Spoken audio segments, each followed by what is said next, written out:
ভিডিওটা সবাই শেষ পর্যন্ত দেখবেন আর শেয়ার করবেন। আমিও মিডল ইস্টে গেছিলাম, অনেক ঘুরছি, কাতারে অনেক ঘুরছি, দুবাই গেছি। তো আমার কাছে ভালো লাগে কাজাখস্তানেই। আমার কাছে কাজাখস্তান দেশটা আমার মন মতো, তারপরে এখানকার বাঙালি যে ভাইরা আছে সবারই মন মতো। তো আপনি মিডল ইস্টে থেকে কাজাখস্তানে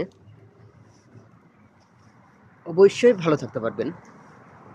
শুধু টাকাটাই সব না, আপনি মিডল ইস্টে গেলে হয়তো বা কাজাখস্তানের মতো টাকা ইনকাম করতে পারবেন কিছু কিছু কোম্পানি থেকে, কিন্তু বাদ বাকি আর আপনি কোনো সুযোগ সুবিধা পাবেন না।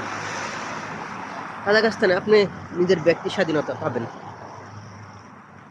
যেখানে খুশি সেখানে কাজ করতে পারবেন। মানে এক কথায় আপনি এদেশের নাগরিক যারা আছে এরা যেভাবে চলে আপনি ঠিক সেভাবে চলতে পারবেন। কিন্তু মিডল ইস্টে অথবা মালয়েশিয়াতে আপনি পারবেন না ভাইরে। টাকার জন্য তো শুধু মানুষ বিদেশ যায় না, নিজের একটা স্বাধীনতা দরকার আছে, মনের একটা শান্তির দরকার আছে।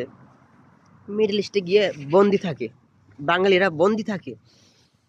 আর মিডল ইস্টের যে কফিলরা আমার বাঙালি ভাইদেরকে চাকরের মতো খাটায়, এমনও কফিল আছে, কথাটা বললেও খারাপ লাগে, তারা বাধ্য হয়ে এই কাজগুলো করে, তারা চাকরের মতো আমাদের বাঙালি ভাই বোনদেরকে খাটায়। তো মিডল ইস্টের বসদের থেকে অনেক ভালো কাজাখস্তানের বসেরা, ম্যাডামরা অনেক ভালো। যদিও কাজাখস্তানের 70% মুসলমান, 30% খ্রিস্টান, এখানকার সবাই অত্যন্ত ভালো আর আমাদের সাথে ভালো ব্যবহার করে। তো আমি মনে করি ভাইরা, আপনারা যদি বিদেশে আসতে চান কাজাখস্তানে আসুন। কাজাখস্তানের মতো দেশ আর কোথাও পাবেন না।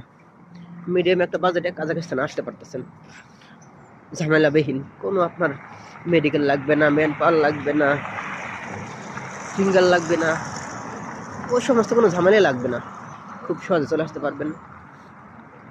আপনাদেরকে অনুরোধ করতেছি, আপনারা পারলে কাজাখস্তানে আসুন, এতে করে আপনারা ভালো থাকতে পারবেন।